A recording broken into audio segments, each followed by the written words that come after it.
Years ago when I was a freelancer, like I was just doing a lot of independent projects. There's one big mistake that I made, and I feel like that mistake was putting what I was doing at the center of like my livelihood. Like my business was everything.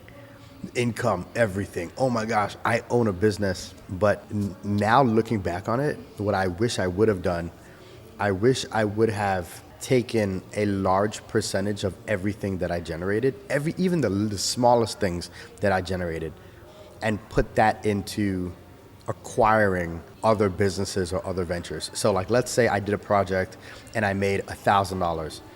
I wish I would have seen that as 500, taken 400 of that or 300 of that and put that into something that was investable, and then the rest of it set it aside for taxes. I made the mistake of thinking, oh well, I just landed $1,000 project, I just made $1,000.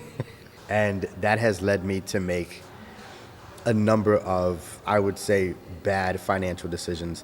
I got good at sales. I got good at landing contracts and stuff, but being a good steward of that income, I don't think that I did a great job. So for anyone who's a freelancer, or if you're like an independent consultant, coach, I want to encourage you to start to look at your income differently. I want to encourage you to say, well, you know what? If I sell this $1,000 offering, $5,000 offering, I'm only looking at a small portion of that to go towards my livelihood right now. The rest of it should be in an account that has the ability to grow. The rest of it should be allocated towards taking care of certain things such as your taxes. Because every year I would get hit. Every single year I would get hit.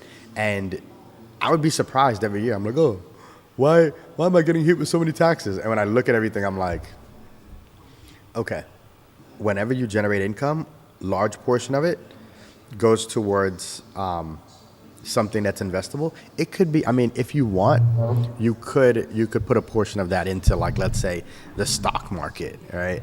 I'm not a financial advisor, so I'm not going to give you any advice there.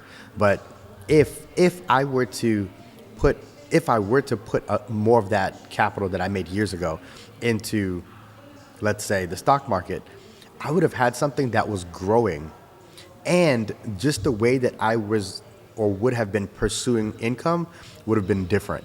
You know, I would have had something that would have been growing, and I'm not talking about a retirement account.